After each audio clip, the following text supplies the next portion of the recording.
Hi, and thanks for logging on to the Daily DVAR Halacha. And here's a brand new one for you, and it's for Thursday. Whoops, I'm sorry, Wednesday, the 29th. Wednesday, the 29th day of January. Here we go.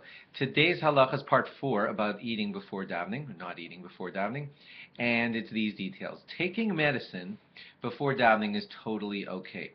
A vitamin that you might need to get down your throat, even if it's going to take a little water. Well, we already said the water is okay before davening. So a vitamin with its drink or anything like that is totally allowed before davening, no guilt at all. Even if that medicine happens to taste good, it's still okay to take your medicine before davening. And here's where it gets even more lenient. Even if you could have been taking that medicine after davening, there still is leniency to allow you to be able to take that medicine because it's just for medicine reasons, and you're allowed to do that before davening, even if it tastes good. Okay, now, is the halacha any different for ladies? A little bit, and here's why. Generally speaking, ladies also should not eat before davening because of the reasons we explained a couple days ago. It's still haughty for anybody, male or female, to eat before the Creator comes first, for males and females. But here's where it gets a little bit different. You see, a lady fulfills her basic requirement of davening just by saying something simple like the brachos of the morning, whereas a man has a chiyuv, a command, to do the full davening. So if a lady wants to eat early in the morning and she's not ill or anything, she could do I'm not talking about Shabbos morning, by the way. That has the added complications of Kiddush. We're not going there. But on a regular weekday morning when there aren't the complications of Kiddush, a lady could do this. She could say, well, I'm going to say Birchas HaShachar, the brachas of the morning. With that, I have fulfilled my basic responsibility to daven, the morning davening, so I'm done.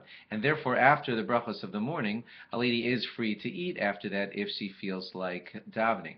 Even if she's planning, by the way, to do the rest of Shacharis, and so you might say, well, that's not my full davening. It's true, you might be choosing to do more davening, but you have fulfilled, if you're a lady, you have fulfilled your basic requirement for davening by saying the brachas of the morning. Therefore, you have fulfilled your mitzvah, and you are free to eat after that if you want, and then you could, if you want, finish the davening later. Of course, you don't have to do that. You can do the full deal and say, I want to do the whole davening and then eat afterwards. That's nice. But the point is that for a lady, you don't have to do that. You're welcome to eat right after you fulfill your basic requirement of davening, which is done after the brachas of the morning. Now, Shabbos morning, it's a little bit more complicated. A lady would have to say Kiddush first because her requirement for Kiddush has already landed because she's fulfilled her requirement for davening.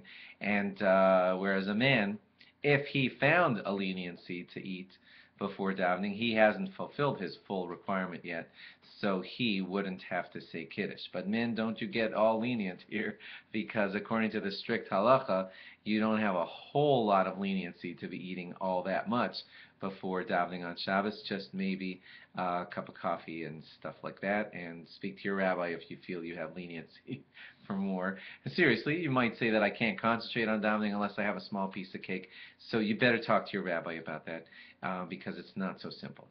Thanks for logging on, and log on again tomorrow for more. Bye-bye.